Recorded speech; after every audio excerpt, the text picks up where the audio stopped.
Filter sind ein unglaubliches und manchmal notwendiges Tool für Foto- und Videografen. Sie helfen bei Belichtung, Reflexion oder um spezielle kreative Looks zu erschaffen. Es gibt unzählige Filterarten, aber heute konzentrieren wir uns auf unsere 9 wichtigsten. Plus einen kleinen Geheimtipp von uns, der dir viel Geld sparen kann. Am Ende des Videos verrate ich dir auch noch, welche 3 Filter am meisten Sinn ergeben. Lass uns mit unserem ersten Filter beginnen. Es ist einer der beliebtesten Filter bei Fotografen, Videografen und Hollywood-Kameraleuten, der Mistfilter. Es gibt 2 Arten von Mistfiltern bei B+W, White Mist und Black Mist Filter. Warum sind sie aber so beliebt? Der sichtbarste Effekt, den sie erzeugen, ist der Glow rund um Lichter. Gleichzeitig sind sie auch Beauty-Filter. Die Hauttöne werden weicher und Details wie zum Beispiel Falten werden softer gemacht. Beide Filter gibt es in unterschiedlichen Stärken. Je höher die Zahl, desto stärker der Effekt. Doch das ist noch nicht alles.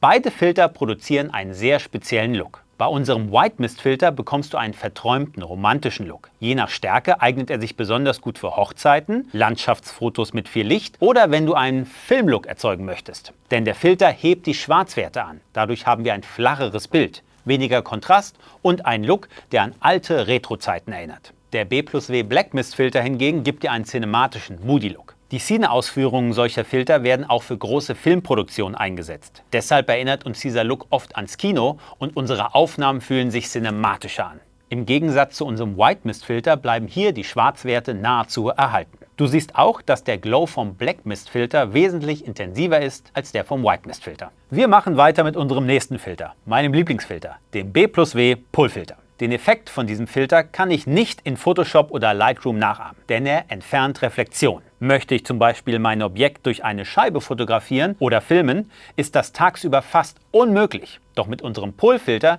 kann ich die Reflexion entfernen. Das gleiche bei Wasser. Die Oberfläche ist verspiegelt, aber mit dem Pull-Filter kann ich fast wie durch Magie einfach durchgucken.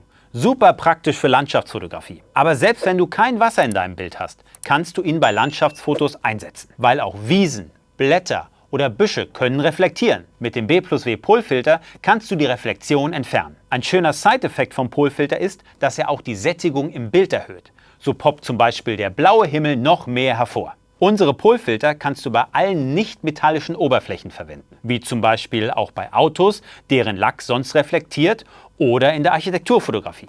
Und keine Panik, wenn der Pull-Filter nicht funktioniert. Es ist wichtig, den Pull-Filter zu drehen, um ihn richtig einzustellen. Außerdem musst du in einem 30 bis 40 Grad Winkel zu deinem Objekt stehen. Für eine Schritt-für-Schritt-Anleitung kannst du hier oben unser ausführliches Video zu unserem Pull-Filter anschauen. Interessiert dich ein anderer Filter, findest du zu jedem ein eigenes Video in der Videobeschreibung mit Beispielfotos, Tipps und Anleitungen. Unsere nächsten 2 Filter sind für besonders Kreative, die eine Herausforderung suchen. Das hier ist unser Infrarotfilter. Und nein, damit kannst du deine Kamera nicht zu einer Wärmebildkamera umfunktionieren, sondern du kannst damit diese unüblichen Fotos machen. Eine Kunst für sich, denn für solche Bilder brauchst du eine extrem lange Belichtungszeit, musst viel ausprobieren und natürlich diesen Filter haben. Wenn du eine Herausforderung suchst, dann schau dir gerne unser Video zum B+W Infrarotfilter an. Den Link findest du wie gesagt in der Videobeschreibung. Und auch diesen speziellen Filter schneide ich nur kurz an, da diese Filter hauptsächlich in der Analogfotografie eingesetzt werden und damit sehr nischig sind. Bei analogen Fotos willst du normalerweise nicht in die Nachbearbeitung gehen, sondern dein Wunschbild schon in der Kamera fertig haben. Diese Filter helfen dir bei Schwarz-Weiß-Fotos, die verschiedenen Farben unterschiedlich stark hervorzuheben. Oder eben nicht. Jetzt kommen wir zu einer der wichtigsten Filterkategorien, unsere ND-Filter. ND steht für Neutraldichte oder umgangssprachlich Graufilter. Es gibt feste, variable und Verlaufs-ND-Filter. ND-Filter funktionieren wie Sonnenbrillen. Sie blocken Licht ab und machen dein Bild dunkler. Das ist besonders bei Langzeitbelichtung unverzichtbar. Egal ob bei Landschaftsfotos wie hier, Lichtspuren oder wenn du belebte Plätze hast und die Menschen verschwinden lassen möchtest. ND-Filter brauchst du auch, wenn du in sehr heller Umgebung, meistens draußen, eine geringe Schärfentiefe haben willst. Eine geringere Schärfentiefe bedeutet, nur ein Teil deines Bildes ist scharf, während alles andere unscharf ist. Doch was unterscheidet unsere 3 ND-Filter? Und welcher ist der passende für dich? In den meisten Fällen wollen wir das gesamte Bild dunkler machen.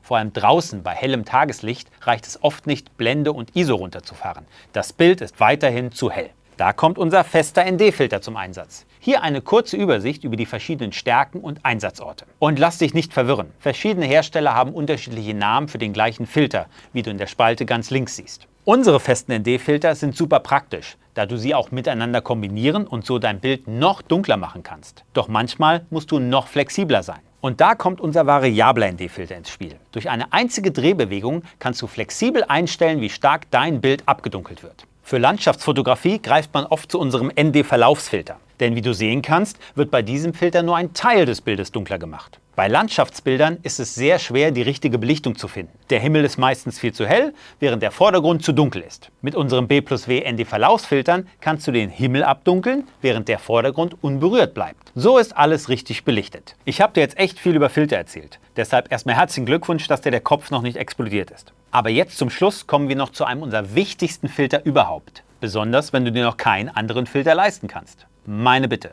kaufe dir mindestens diesen Filter. Also nicht den kaputten hier, sondern einen, der noch heil ist. Das ist unser Schutzfilter und der beschützt dein geliebtes Equipment. Denn es passiert schneller, als du denkst. Du rumpelst gegen eine Tischkante, dein Kumpel räumt dein Stativ ab oder beim Transport kommt ein Kratzer in dein Objektiv. Super ärgerlich. Doch wenn du einen unserer Schutzfilter drauf hast, kannst du ihn runterschrauben, dein Objektiv ist heil und du kannst einfach weiter fotografieren. Ein echter Lifesaver. Und wenn wir gerade über Geld sprechen, kommen wir zu meinem Geheimtipp. Denn es gibt bei Filtern ein großes Problem. Jedes Objektiv hat eine andere Größe.